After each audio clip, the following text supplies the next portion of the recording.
Hey, it's Andrew Downs. I'm proud to support Three Beards Media, and I would love to work with you. If you need merchandise for your company, organization, band, softball team, whatever, I can help. From name brand apparel to promotional items, large orders or small, online stores, and more, I can help your brand stand out. AKC Marketing is local, based in Johnston, and we are an employee-owned business, so our costs are low and our turnaround times are fast. But most importantly, we give you personal service to make sure you get exactly what you're looking for. Email me at andrew@akcmarketing.com or find me on social media, and let's make some cool stuff together. Now sit back and enjoy this Three Beards Media podcast. Would you like to sample some of my nuts?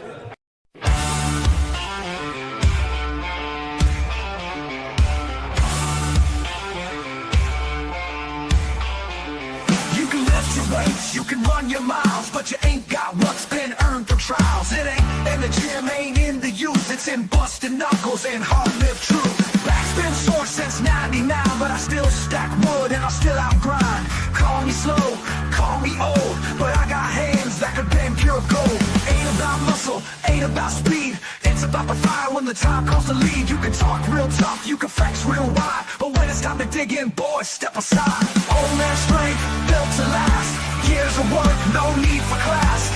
Ain't no quit, ain't no doubt, you don't know tough till you've been worn out.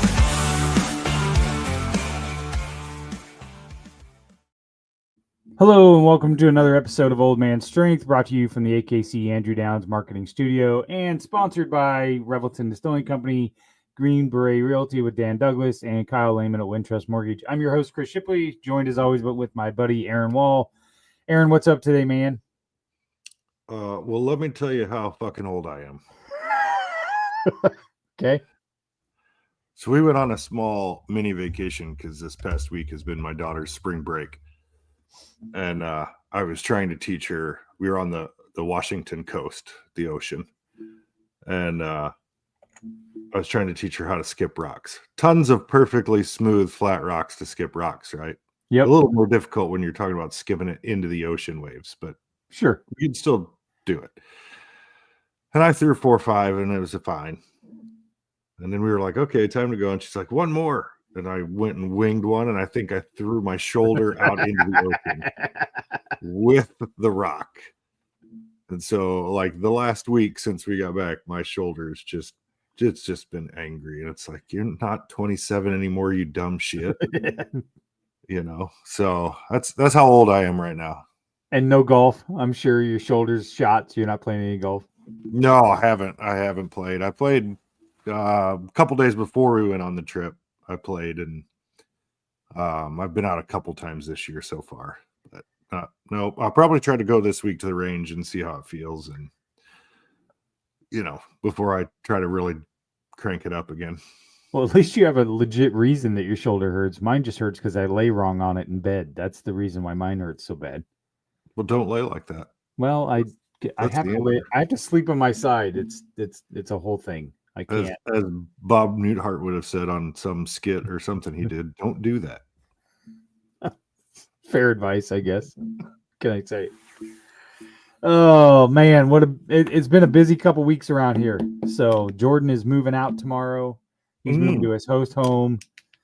Of course, we had Size House Trivia. Thank you, Aaron, for hooking me up with Size House Trivia. That was a good time last night. I just got lucky to happen to see somebody had one available. Yeah, I paid that guy this morning, and he was like, I'm going to try to get back next year, but if I can't get back, it's yours. So, nice. So it sounds like we've got at least a partial deal that if he can't make it every year, I'll have an opportunity. So good. Yeah, it's a good deal. All right, well, we're going to bring on our guest now. Our guest is, he's well known in Iowa, well known in the Midwest. He's done shows in Las Vegas, and he's got connections all over the country. He's the best crowd work comedian that I've seen live or on TV. Of course, he's a co-host of our other podcast on the Three Beards Media Network, Bill and Willie's Workshop, which is completely off the rails 95% of the time. But I'm super excited to learn the background story and some of the things that I don't know about our guests. So we're going to welcome tonight Willie Farrell. Hey, everybody. Can you hear me? Yep. Because I accidentally touched my microphone and the light went on and off, and I don't know. I'm old, so it's funny, Aaron. You're talking about being old. You could be my son, so it just shows you how old I am. But I'm amazed. I even can figure this out. It's funny when Chris calls me and says, because he gave me all this equipment. I've got the computer and a microphone, and every time I actually get on and talk to anybody, it's like a miracle. It's seriously a miracle that I'm talking to you guys right now. So I try to make it as easy as possible. I know, but I'm sitting in my office right now, and I have this on my phone. I got the Cubs Dodgers game, and then I for some reason I've also got Spider Solitaire on my other computer. So I'm good to go. You're way more tech savvy than any other. But I don't know how I'm doing this. It's funny when I talk about, like, me and my daughter were laughing the other day that every once in a while I'll go out to Costco out in Jordan Creek. Yeah. But I swear to Christ, I don't know how I get there. I do not. I drive and I'll get on certain roads. But if you were to say, what roads do you take to get there? How do you get there? Not a fucking clue. I just know that eventually I end up at Costco. And that's the same way with this. I don't know how I bought a TV from Costco the other day, and I brought it home, and I just started hitting buttons, and somehow I got on DirecTV, but I have no idea how I did it. My life is nothing but a miracle, one after another. So. Maybe you don't always end up at the same Costco. Maybe there's such a proliferation. You know what?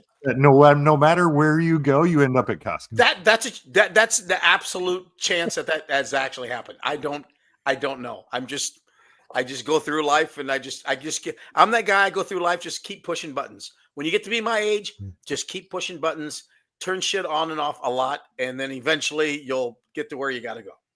He's driving through Ankeny, sees the Costco in Ankeny. He's like, "Holy shit! I didn't know we were over at Jordan Creek." I have no idea. I don't know. I'm just happy to be. Well, hey, the Cubs just hit a home run. They went up 3-2.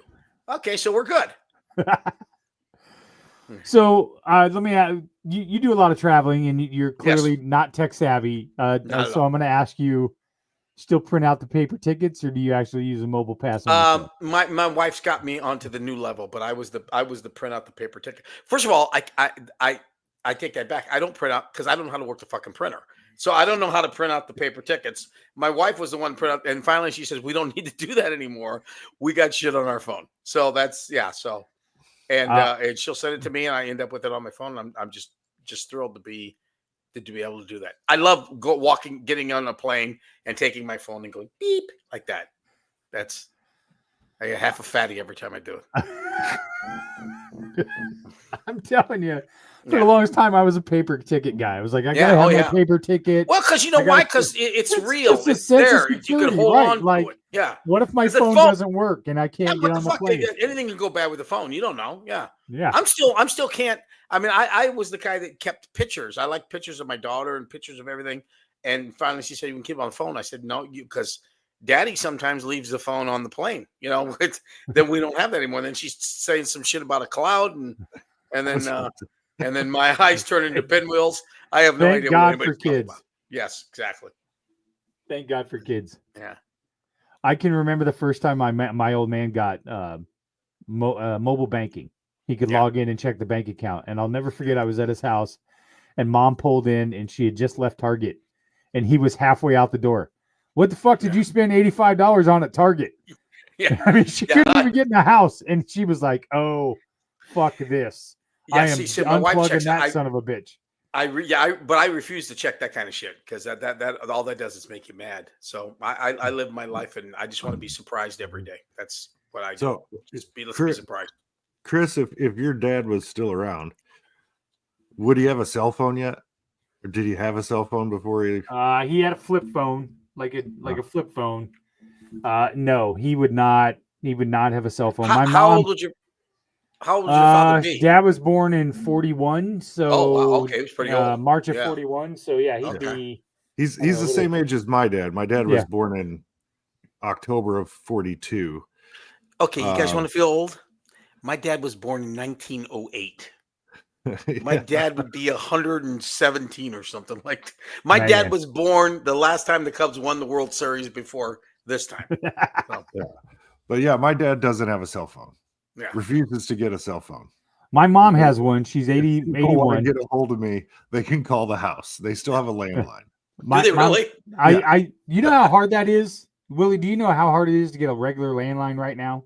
Well, I mean, only the It's people that are supposed crazy. to have it are the people that like have heart problems and shit, right? I mean, that's like it's connected to a hospital or something. I don't even know. My mom is 81. She lives in an assisted living place, and I had to get her a landline because she doesn't use a cell phone. Well, And it was impossible. I had to get like Mediacom internet and then get I couldn't just get a simple Quest phone line installed. Couldn't do it. My in-laws are 94, 91, still live at home. They have a landline, but the landline's bullshit because all the people that call are just people that's trying to steal money from my in-laws. So they got a landline, but basically we say don't fucking answer it because I mean my Right. mother-in-law will end up buying a vacuum cleaner or life insurance or something. So stay off of it. Yeah. So you mentioned your dad. Let's Yes. talk a little bit about you grew up on the south side of Des Moines. Yes, Just like the majority of the Italians on the. I'll give you the history. My father was actually born in Chicago in 1908. Grew up in an area called the Patch, and I mean, this is all stuff that you can Google. And as a child, as a kid, he grew up in the Patch. His closest friends were Sam Gianconin, if you remember the name from the Kennedys, and Sam and Tony Accardo, and these are all mob guys. And so he grew up in the Patch, and as a kid, most kids grow up wanting to do, get in at Hy-Vee or get in. My dad wanted to get in with Al Capone and did. He became a part of Capone's gang as a young man. And worked for Capone all the way up until his 20s, till Capone got sick and got sent away. And then the guy that took over for Capone was a guy named Frank Nitti. And my father, in 1939, was sent to Des Moines. Now, the reason he came to Des Moines, there was a guy here already in Des Moines that was part of gambling and liquor and whatever else they were doing. A guy named Charlie Joy. Charlie Cherry Nose Joy is what his name was. Anyway, Charlie got in trouble in 1939, got sent to prison, got out, went to Hollywood, and then decided in the early 40s to come back to Des Moines.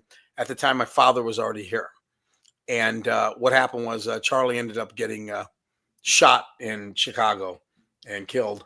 And my father stayed here in Des Moines.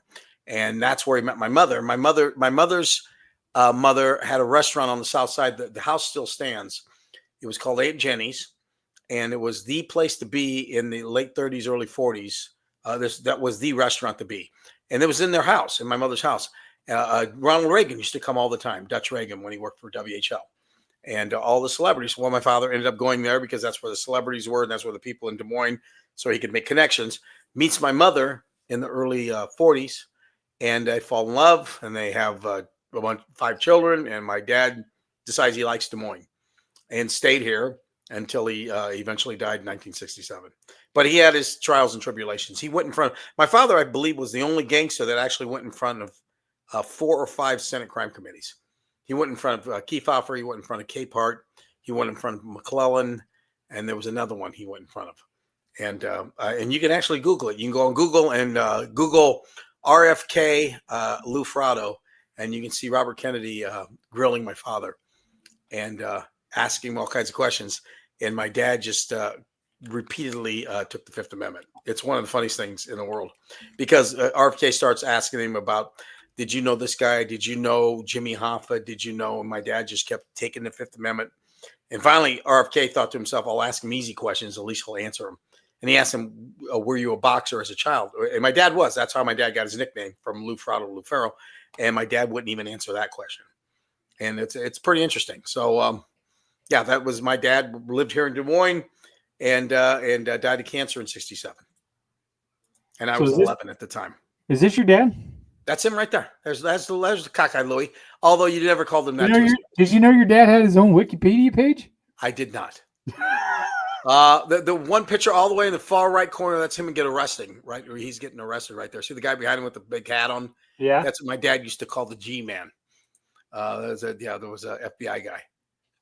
Yeah, and that's my brother Johnny, who Johnny passed in 2015. Johnny was a regular on the Howard Stern show.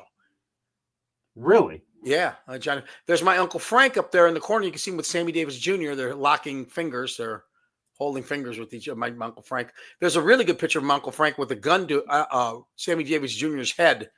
There's another one where there's another one with my Uncle Frank. He's got a gun to Sammy Davis Jr.'s head in apparently the dressing room because Sammy Davis Jr. doesn't have a shirt on. And my Uncle Frank was a hitman. That was his considered one of the best hitman in the world. Go down a little bit farther on the right. You see where you come right there. There's me and my brother Johnny with Marciano, Rocky Marciano. You had it there a minute ago. Oh, right. Go back one. Okay, right down there, a little bit lower. So right there. Yeah, right there. That's me and my brother Johnny, my father, Rocky Marciano, and some mob guy. My brother died in a plane crash with Rocky Marciano in 1969 in Newton, Iowa. I had no idea that he died in Newton, Iowa. Yeah, it was Rocky Marciano, my brother Frankie, who was only 22 at the time, and the pilot. My brother Frankie was a hell of a guy. He was all-state baseball and basketball player at Dowling at 5'6". He was unbelievable. Went his freshman year to Arizona State, played with Reggie Jackson. And then my father got sick, so my brother quit school to take care of the family. There's my brother Johnny. And Johnny died. Man, you guys do look alike. Oh, he was much better looking than me. He was handsome Johnny. And he died of cancer in 2015. Lived out in L.A. He was quite a guy. There's another picture of him with he liked to screw with celebrities. He was good friends with Paris Hilton, and what do you call it? He actually had these little mini motorcycles he used to sell, and he got Rod Stewart's daughter to get on one and go on a red carpet, and she ended up crashing on it. It was hilarious. But he had been on Howard Stern, and he had this guy that Howard Stern had a guy called Eric the Midget, and my brother Johnny was good friends with Eric the Midget. It was just complete chaos all the time. But yeah, I mean, I've had an interesting growing up as a kid where we lived on the South Side. My dad knew everybody, and I can remember Jimmy Hoff at the house. I can remember one time coming home. This is in the mid '60s, and my brother Frankie was in our driveway playing basketball with the 5 biggest black guys I've ever seen, Harlem Globetrotters. Because my dad knew Abe Saberstein, who actually grew up in the patch with my father. So, I mean, every day was something nuts like that all the time. I want to back up for a second. Yeah. And double check. Chris, you asked if Willie knew that his dad had a Wikipedia page. I want to ask Willie, did you know there was a thing called Wikipedia? That's actually a good question. Yeah, I heard something about it. Yeah, I don't know how it works, on how you get to it. I don't know if you just have to dream about it and then it just shows up. I don't know how you. I was just wondering how back of the technology pile you really were. You know what, Aaron? I try as hard as I can to try to figure shit out. I like I said, most of the stuff I do is I just back into it. I just kind of get on there by luck most of the time. It's me at Costco. How I end up there, no one knows, but I get there. Yeah. So interesting article here. That's your dad too, right? That's my dad. That's him right there. Interesting. Have you ever? I mean, I'm sure that you know stories or whatever. Have you ever dove into the actual court cases or files or anything like that? And I've seen a lot of the stuff. My brother Johnny was really into it. And I got an older brother Tommy who's 78 that knew a little bit more. But I mean, and my brother, he showed me stuff. My father, like the last 5 years of his life, he was the FBI was on him all the time. So they've got files and files of they used to cover him daily, where he would go and what he would do. And it was great. And as a kid, I mean, I understand. He died when I was 11. And people always said, "Did you know your dad was in the mob?" And I said, all I knew was that we never waited in line anywhere. That was my whole thing. I mean, everywhere we went, we got right in, and in town, he was a big guy. I mean, I don't know how much you guys know about Des Moines. I don't know if you ever heard of Babe Zignano. Yep. Yeah. Well, he was Babe's the best restaurant. Yes. Yeah. He was the best man at my father's wedding. And he was also the godfather to my brother Frankie. So, I mean, we used to go to Babe's all the time. Everywhere we went, it was just, come on in, Mr. Farrell, whatever you need, whatever you want. And my dad gave to the community quite a bit. I mean, paid off the mortgage at St. Anthony's Church back in the 40s. Started the Little League program on the South Side. I mean, he was but then he had this other side to him. It was kind of crazy. But I mean, he was a great father. I mean, he came to all my games. I used to joke, but it wasn't that far from the truth. When I played Little League, I would get up to bat, and this is back in the '60s, and most of the umpires were volunteer dads and stuff. And I can remember getting up to bat, and my dad would be standing behind the backstop with a couple of his friends, sunglasses on, and they throw a pitch, and the umpire go strike, and I hear my dad go. Then the umpire go ball. Ball 4. Just run around the bases. Do whatever you want. We don't care. So yeah. So we always got our way. How old were you when your dad passed away? I was 11, and then 13 when my brother Frankie got killed. So it was crazy time. How hard was that? I don't think I ever recovered. If you want the truth, I mean, they talk about arrested development. Things that happen. I don't think I advanced much farther than 13 or 14. I mean, my father was, he was very big in my life, but my brother Frankie was my, he was 9 years older than me. He was my idol. I mean, I kept his scrapbooks. He was a great athlete, and one of those guys that could have been a prick, but wasn't. You know what I mean? He took care of me a lot. I mean, made sure I was the bat boy, made sure I came to all his games, and he was a superstar. And could have been a prick, but never was. Just was one of those guys that just always. We lived in a house at the time, very small, and at night when I would fall asleep on the couch or something, he'd pick me up, carry me to bed, and we would watch scary movies together. He was always the best big brother. So when he died, I was a mess. Maybe till even now. I mean, I don't know if I ever recovered, to be honest, but there's so many people got the same story. And from a development standpoint, you're probably right. Yeah. Scientifically speaking.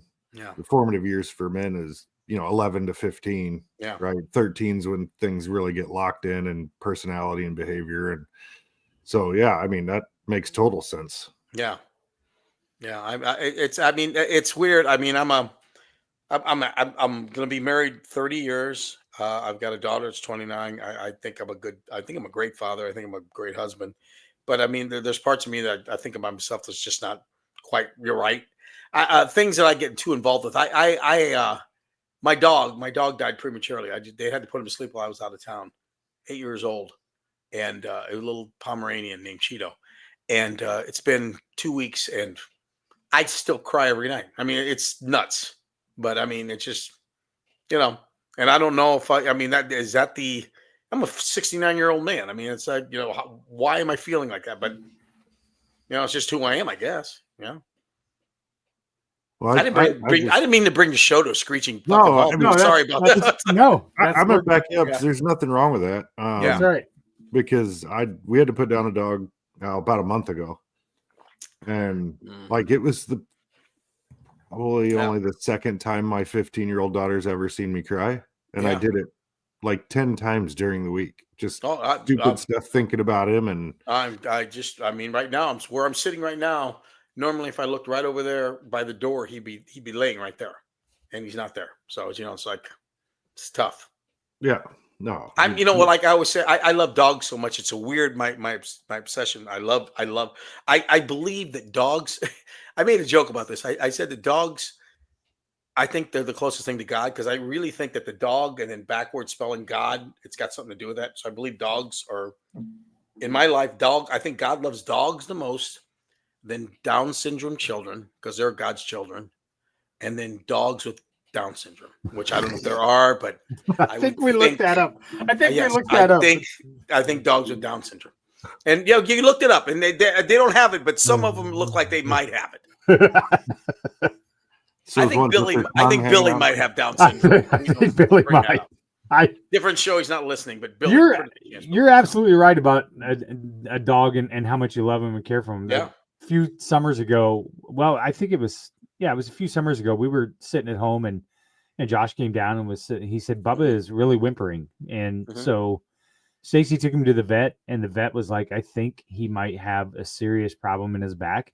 Yeah. And Stacy called me. She's like, they want $500 to even just begin to start to look at it. And I'm like, pay it. Like, what do we, what's the alternative? You know what I mean? Yeah. Exactly. And they ended up not charging us, but we had to take him to the vet in Ames, and all the kids piled in the car, and we drove to the vet with the kids. And the kids wanted to go in case, he was really bad. Turns out Yeah. Turns out he ran into a rock out back and jacked his back up, and that was the problem. But it's still sad. Here's my problem. I did a show 2 years ago in Omaha at the Henry Dorley Zoo, and they showed me a turtle there, a tortoise named Fred that's 95. A tortoise. All right. What the fuck was God thinking when he was like giving animals ages? Tortoise, give a tortoise 100. What about a horse? How about 30? What about man's best friend? 8 to 12. What the fuck? I mean, Right. dogs should live to be 50. Right. They should. I mean, well, I'll But change no. it when I get up there. Cockatoos and stuff. Yeah. You gotta hand those down in your will. Yeah. They You gotta squeal on pass your those down in cockatoos. your will and make arrangements for them. Exactly. Reminds me of that episode of King of Queens when Doug keeps going back to his Rocky. parents' house. And Rocky the dog. It's the same.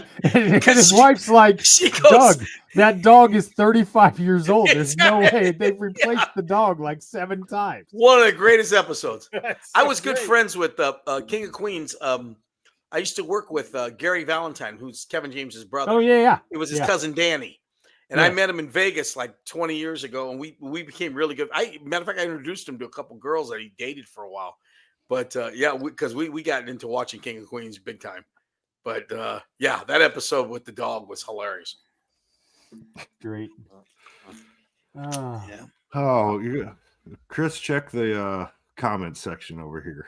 We got Reverend Ray's hammering. Reverend Ray is an absolute valid listener Yeah. of Billy and Willie and anything else that you do. So he But we grew gotta- up going to Babes. Oh, okay. Yeah. Yeah. Babes was the place to go when you went to prom. You went to Babe. You took your date to Babes. That or Exactly. Noah's Ark. Yeah. That or Noah's Oh, Ark. yeah. Yeah. And Mama Lacona's, which was owned by the same people, correct? Yeah, exactly. Yeah. The Noah's Ark is Lacona's also, yes. Yep. Mm. Let's take a break, and then I want to dive into your decision, how you started in comedy, where that began, what inspired that. So Okay. let's get a word from Revelton Distilling Company and Greenberry Realty, and then we'll be right back with Willie Farrell. Making great tasting bourbon requires the perfect combination of ingredients, conditions, and time. The longer it rests, the better it tastes.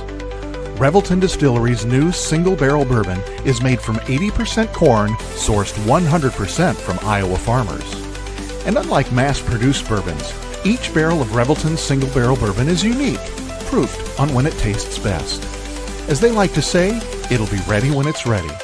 And to ensure the highest standards of quality and flavor, owners Rob and Christy Taylor oversee the production and bottling. Every single barrel. Iowa born, Iowa aged, Iowa bottled. Try the new single barrel bourbon from Iowa's own Revelton Distillery. ReveltonDistillery.com.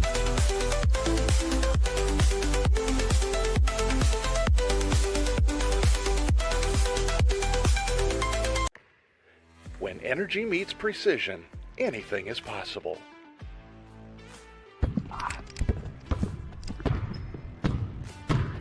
I'm Carter Hawley, the Chief Energy Officer of the Iowa State Cyclones. I'm full of energy on and off the court, but nothing gives me more energy than helping families find their dream home. And that's where Green Beret Realty comes in.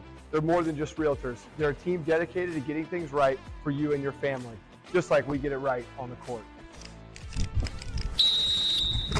No basket. Fouls on the floor before the shot. Out of bounds. Come on! Can you believe that? You can't take that away from me. That call was absolutely terrible. Are you guys cautiously trying to be this bad? I mean, does your mom not love you? Have you seen how old my partner is? My back hurts already from carrying him all night. And I've heard enough out of you. So you're gone. Fine. Jim, are you blind? Basket's good. We got a three-pointer. Sometimes it takes a team to get the call right. And when you're buying a home, you want a team that makes all the right calls. That is Green Beret Realty. And here's the best part. When you buy or sell a home through Dan at Green Beret Realty and mention this ad, he'll make a donation to the We Will Collective, helping student athletes like me thrive on and off the court.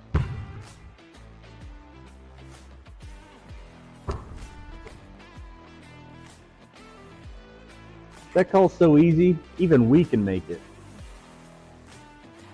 Green Beret Realty, because getting the call right means everything. All right, and we're back with our guest, Willie Farrell, who's co-host of Billy and Willie's Workshop on the Three Beards Media Network, and of course, famous comedian, does all kinds of shows around the country, well-known in Des Moines. So let's start there, Willie. Tell me, first inkling of when you thought maybe this was something you wanted to do. How'd you get into that? Well, first time I stepped on stage, and I think I said it to you, I was 1980. So that was 44 years ago at the Ingersoll Dinner Theater, and KCCI actually taped it. And I did that, and went right out to LA after that, got in the Comedy Store, got in the Improv, was out there for about a year or so. Then some family things came up, came back home, quit for a while, worked for my uncle's beer distributorship. And then finally in 84, I decided I'm going to give this a full-time shot, and I'll just keep doing it till, I can't pay my rent, and I haven't stopped. So I've been doing it over 40 years. And I just, I had a chance in the early 2000s to move to Vegas and get my own residency. And I didn't take it because I didn't want my daughter to grow up there. And the guy that did take it, went on to make millions of dollars and do real well for himself until he eventually got in trouble with the IRS and some other things. But, that would have been my big break, because I never really wanted to stay out in LA. I never wanted to go to New York. So I never really looked at it like, I was going to get a sitcom or anything. I just wanted to make a living. I could have probably made a really good living if I'd have stayed out in Vegas. It didn't, but you know what? I made a living. This is all I've done, and it's been fine. I got a good life. I got a great life. I've been going to be married 30 years. I got a daughter that's 29, and I got no complaints. I'm right where I want to be, So, and I'm 69 years old. So, I think I win at this point. Hopefully I can keep doing this. As people always say, when are you going to retire? From what? My job consists of going someplace and getting on stage, and they give me a cocktail and I tell jokes and everybody pats me on the back, and then I go home. So I think I'm going to keep doing that as long as I can. I don't think I'll ever stop. I got a show Thursday night, as a matter of fact, at the Funny Bone. Billy's going to be in it too. It's for the police, the Des Moines Police Department. We're raising some money for them. So, is that open to the public? Yes, it is. No, well, all right. You can get tickets at dmfunnybone.com. So that'll be a public show, and then I got a lot of corporates. I do a lot of corporate stuff, and then I'll be back out in Vegas probably sometime this summer. Don't even think about it, Chris. I bet we can't afford his corporate rate. I bet we could. You can't afford that. We can't make that deal. I work deals. With man. So, I'm a guy. 1980, you're probably what, mid-20s?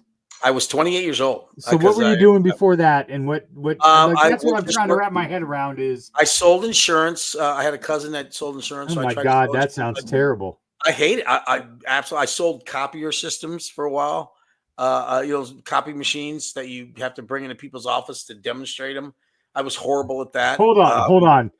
You demonstrated copiers. The last time I actually brought a copier into this new development offices, and I was trying to show them how the copier worked. And at the time, they had toner that you had to put in that was actually ink, liquid ink, and the cartridge busted, and I got toner all over their new carpet, so that didn't go over well.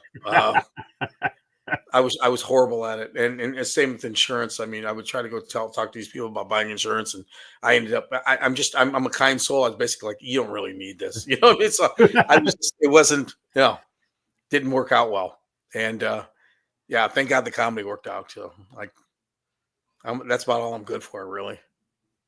But were you just naturally just telling jokes, and then you just thought, how did that? Well, the first time I went on stage at the Ingersoll in 1980 was my friends. I'm a Southside Italian kid. Grew up over by Columbus Park and hang out with all my buddies. And one of my best friends, my cousin Marty Morrow, John, if you know Johnny Morrow, was his younger brother. Yeah, I've talked to Johnny. Yep. Yeah, who has since passed. And Marty was my first cousin, and also my best friend. And Marty was the one who told me, you're funny. You ought to go tell stories. All the stuff we talk about, all these things you make up. And I said, okay. It was like a Monday night in January. And I said, well, I'll go do it. Yeah, sure. Why? Okay. So I get there that night, and the place is packed. There's like 400 people in this place. I'm like, I went outside and I said, I'm not fucking doing this. And all my friends all these Italian guys are like, well, we paid $5 again. You got to pay us back. I'm like, I ain't that kind of money. So I said, I'll give it a shot. So I get on stage, and before I got on, there was a heckler in the crowd. And of course, this is 1980. No one knows what a heckler is or how to handle them. And so he's jacking up everybody that gets on stage, and just like he starts talking, and they don't know how to, they don't know how to. So I get up there, and he starts heckling me, and of course the Southside Dago kid comes out, and I destroy the guy. And next thing I know, the next day in the paper, I get this big write up about up and coming comic Willie Farrell. They said he had the now listen. They said he had the what was it, the comedy timing of Freddie Prinze with the look of Tony Danza or something like that. I mean, this is a wonderful article. I got it somewhere. I could find it, but yeah. So then I decided, hell, I'll go out to LA, and I went out there and I did well. But then, close family like I got, things kind of got complicated, so I had to come home. But there you go. Yeah. And then, like I said, then like in 1984, 85, I'm doing these other jobs I can't fucking stand. I'm working for my uncle, beer distributorship, delivering beer and doing the bottle returns. And finally I said, yeah, God, if anything comes around, I'm going to do it. And down in Kansas City at Stanford & Sons, and up in Minneapolis, I just started going there back and forth so I could stay, in Des Moines. And it just kept getting more and more work. And that was basically it. So. And it was a lifetime ago. I mean, 40 years ago. So, and I've just been doing the same thing ever since. But I've had a wonderful life doing it. So, yeah. So, I mean, it's probably a question you get a lot, but of all the places you've done comedy, kind of what's your favorite place to go? Where the crowd seem to respond to you best, I guess. Las Vegas, without a doubt. I mean, I love, and I've been working there over 30 some years, and I was just there a month ago. I absolutely love working in Las Vegas because you get crowds from everywhere. You get with me, excuse me. As far as what I do, I get into the crowd. I like Vegas. You get such a potpourri of different people. You know what I mean? You get so many different. You can have a group of Japanese people over here and a group of lesbians over here and blind people. You get everything. And for me, that's what makes it fun, is when you can just mix up everything. And, it's, I get a little cutting edge. I might say some things that aren't politically correct sometimes, but they don't, they let it go. It's fun. You can be yourself. And I don't try to hurt anybody. I don't try to make anybody feel bad. But, I call shit out when I see it. And that's my funnest thing. I so look forward to working in Vegas to this day. And then, Funny Bone in Des Moines, or when Teehee's was open, I like to go there and try some new stuff out. But yeah, those are my favorite places.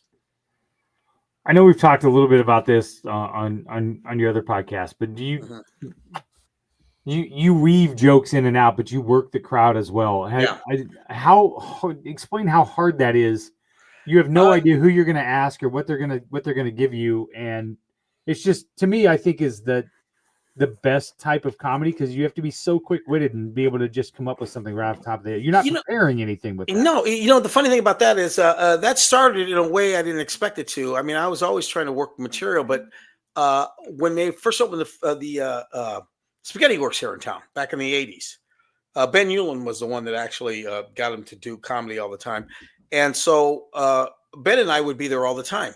And I was there after a while, I got to be 3 nights a week. And the same crowds. I mean, it's Des Moines, Iowa. You didn't have that much to choose from. So after a while, I got to where I was working on new material. Well, you couldn't write material that fast. That was funny. So I figured I got to figure something out. So I decided I'll just talk to the crowd. And I found that I was good at it, because I think what makes me a good, as far as improvising on stage, is I'm a good listener. A lot of times you'll get guys that'll go into the crowd, and you can see while they ask questions, you can see they're not really listening. They're in their mind, they're trying to get to, what's my next joke? What's my next joke? Where am I going? Where with me, I'm trying to actually listen to what you're saying, and I'm trying to respond honestly to what it is. I mean, I'm trying to, and it's a tough thing, because you're walking a really, really thin tightrope when you do that kind of stuff.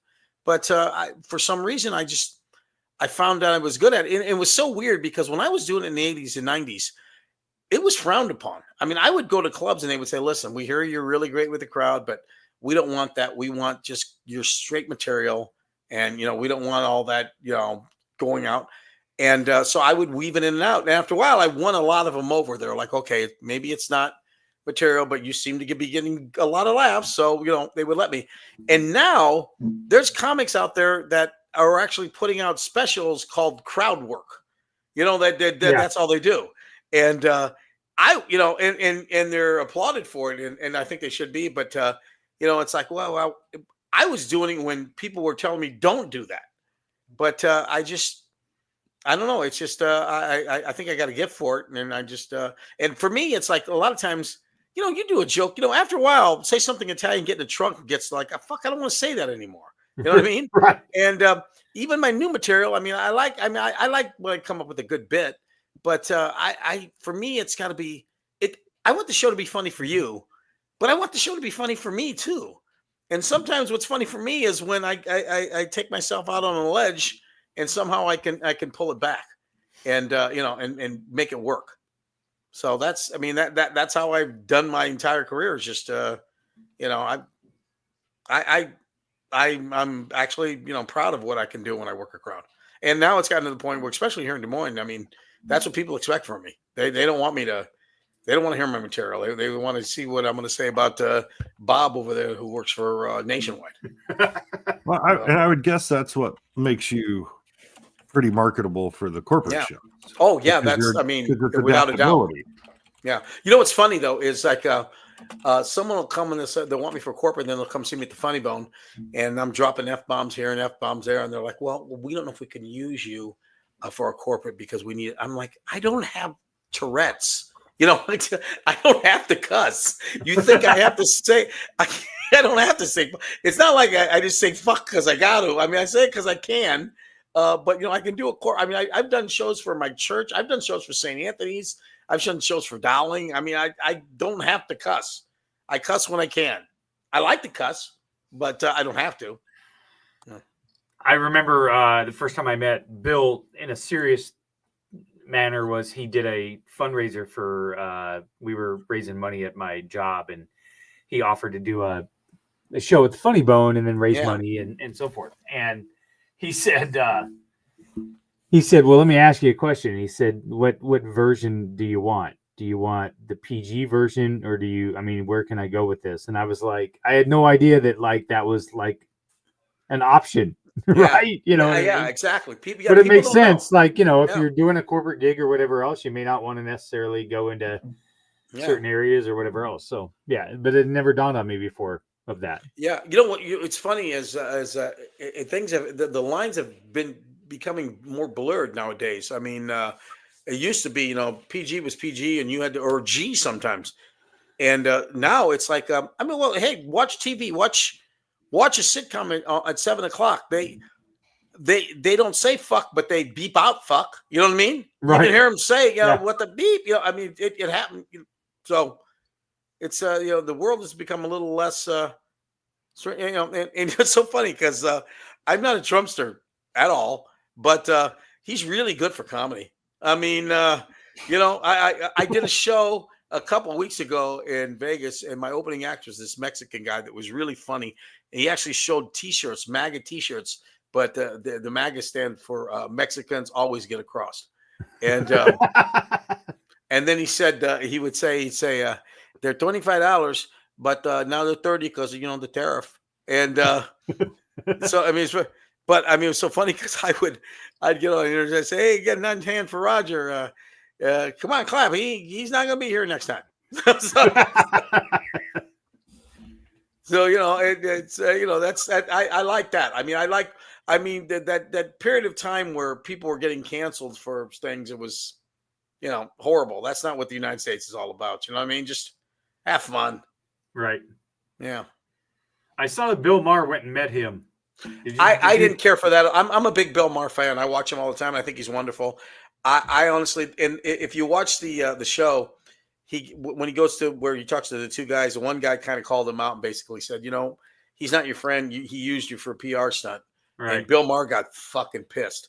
And but I'm sorry. I mean, come on, Bill. You can't say all this shit about him, and all of a sudden now, oh, he's a great guy. And the fact of the matter, where he said, he's not like he is in the public. He's a great guy. Well, what the fuck does that tell you then? You know what I mean? I don't need a president that has two faces. You know what I mean? Bill, you think it's because he's nice to you? You think that's okay? I mean, what the fuck? I mean, I don't know. I didn't care for it.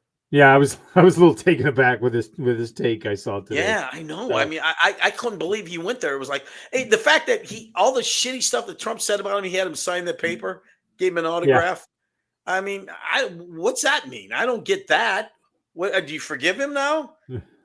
Yeah, I grew up Italian. I mean, the thing is, I don't get where people can say shit about you, and then all of a sudden, you got to let it go. No, you don't let it. Every time I see Ted Cruz. I was just going to ask you about Ted Cruz. He called your fucking wife ugly. Are you kidding me? I mean, I'll tell you what. Not will I forgive it. You think my wife, if I had to talk to this guy again, she said, "Oh yeah, so the guy that said I'm ugly, you're okay with that? Give me a break." I mean, I don't. What a pussy. What do you? How do you do that? How do you let that go? I mean, seriously. I wouldn't. I wouldn't either. I wouldn't either. Yeah. No, he's not from the south side of Des Moines. No, if you don't know how to hold a fucking grudge, Italians are known for two things: spaghetti and revenge. That's what we know. So, yeah. Oh goodness. So, yeah. All right. Go ahead. Well, are we taking a break here? Because I can come back with it. I was going to ask, when you go on the road these days. Yeah. Are you, because I know it's changed over the year. It used to be you'd go on the road as the headliner and the clubs would provide a feature and all of that kind of stuff. And now a lot of people are taking features with them. What do you do, and which do you prefer to do? I like to bring a feature with me. I've done that for years. I've always been, but the problem is now a lot of these places you work, like in Vegas, when I played Vegas or Atlantic City, which I used to play a lot, I always brought my two guys. I would bring like the round guy, or I'd bring Dwayne Clark, and they would let me do that. But now the problem is in Vegas, there's 1,000 comics live there. So it's like, why are we going to pay a guy and put him up when we don't have to, when there was a bunch of people here? So now I can't do that anymore. Although, I mean, there's still, like, if I do a one-nighter here or there, or if I do a corporate and they want another, I can bring somebody with me. I mean, I make sure that that's what I do.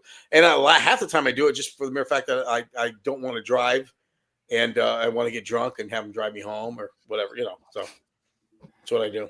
So Bill's job, you're your designated driver. I have to. I have narcolepsy anyway, so I can't do it.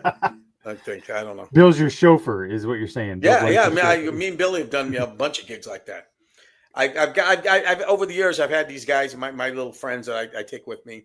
My newest guy is a comic magician named Jonathan May. He's a young kid. He's like 40.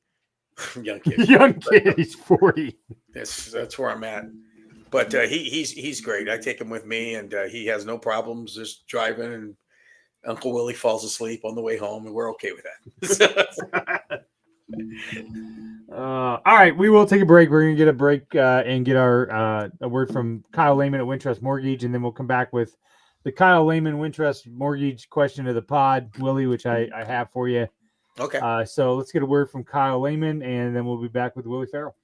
Whether you're buying, selling, or refinancing your home, or if it's simply time to renovate the one you're already living in, you need an experienced mortgage professional to help you analyze your financing options and to make sure the closing goes smoothly. And that's exactly what you get when you call Kyle Lehman at Wintrust Mortgage. Kyle's experience and expertise, coupled with Wintrust's rates and programs, ensures you'll get the mortgage that's right for you. You may even qualify for down payment assistance. Before you reach out to a realtor, call Kyle and get pre-qualified, empowering you to start shopping for the home of your dreams. Call Kyle at 515-473-0546. Kyle Lehman Wintrust Mortgage, 515-473-0546. All right, and we're back. All right, Willie. Question for you is, yes, what is the weirdest or most unexpected thing that's ever happened to you during a show? I would say, and this is one show this happened at the Funny Bone. Me playing with the crowd. Uh, there was a person out in the thing that had a baseball coat on, a hat, and I said, "Sir, what do you do for a living?" And she said, "I'm a she." And I mistaken a guy for a girl. I felt really bad, so I said, "I'm sorry." So I went back to my material. Then all of a sudden, I saw a guy in the front, and I said, um, "What?" I said, "So what do you do for a living?" He says, "I'm disabled or whatever." And I said, "Well, what's wrong?" And he stood up. He had one leg, and I mean, he had one leg. I mean, there wasn't even a stump on the other side. Just he had one fucking leg, and he stood up, and I pointed out that I didn't see a man with one fucking leg. So yeah, the worst thing that ever happened to me in corporate shows, I had two bad things happen to me, and these were insane. I was doing this one corporate show, and I get there, and 1,000 people. I mean, it's jam packed, big room, got a big stage, they got a big screen up there, and they're showing slides of just different shows and different events they've had. You know what I mean? How they do picnics they had, so finally he's getting ready to introduce me, and they put up the last slide, and it's this woman sitting at a table at a desk. She's kind of leaned over, and all of a sudden I see underneath her Esther, 1922 to 2004, whatever. She died. Esther died, and she was their secretary or whatever. And so this guy says, "Oh, before we continue shows, y'all know Esther's gone. We loved her, and she worked for the company for 47 years." His voice is breaking while he's saying this, and so anyway, I miss you. So bring up a little comedy now. Let's bring up Willie Farrell. And so I walk out there. That's bad enough. But I walk out there. No one turned off the slide. So I'm standing there, and Esther she's on me. Esther's on me. I mean, you can see right by where my belly button's at. It's where the day she died, 2004. And you can't, as a comic, say, "Hey, can you turn this bitch off?" I mean, and finally, it took about 30 seconds. They finally turned Esther off. So that was bad. And I thought that would be the worst. And then about a year later, I'm doing a show, corporate show at the Latin King. And it's for some company. There was some kind of radio group or something. And before the show, I got material. A lot of times I have people for my corporates. I said, "Give me some material about people. It doesn't have to be funny, but so-and-so works here. So-and-so's a Hawkeye fan. Ask Joe about the time he ran over the mailbox, whatever." And I work off the material. So I'm getting ready to go on. All of a sudden, this drunk lady comes up to me and says, "Ask about Bob and Susan. Ask about Bob and Susan." So I said, "All right." So I write down Bob and Susan. So now I'm doing the show, and I'm killing. I'm fucking killing. A matter of fact, one of the guys that was working there was Mike Pace, the guy that you see on the Iowa Realty or whatever. Oh yeah. And I'm doing the show, and I'm murdering. I'm killing. I mean, it's one of my better shows. I picked on Mike. They had something about Mike Pace. I picked on him. Finally, I get to about the end. There's like 5 minutes left, and I'm just rocking and rolling, and I'm feeling so good. And I finally said, "So anyway, what about this Bob and Susan?" As soon as I said that, this woman gets up, cries, and runs out of the room. And then I see this guy put his head on the table, just slammed his head on the table. Bob and Susan were having an affair, and it turned out. So now I'm up there going, "Hey, I ain't Kreskin. I didn't know about this shit. I didn't do this. So and finally I worked my way out of it, and finally the president came up to me afterwards and said, "You didn't know what." So, but I've learned after that if someone drunk comes up to you and gives you something to say, don't use it. Don't use it. So vet your leads. There you go. There you go. Oh God. Oh, that's funny.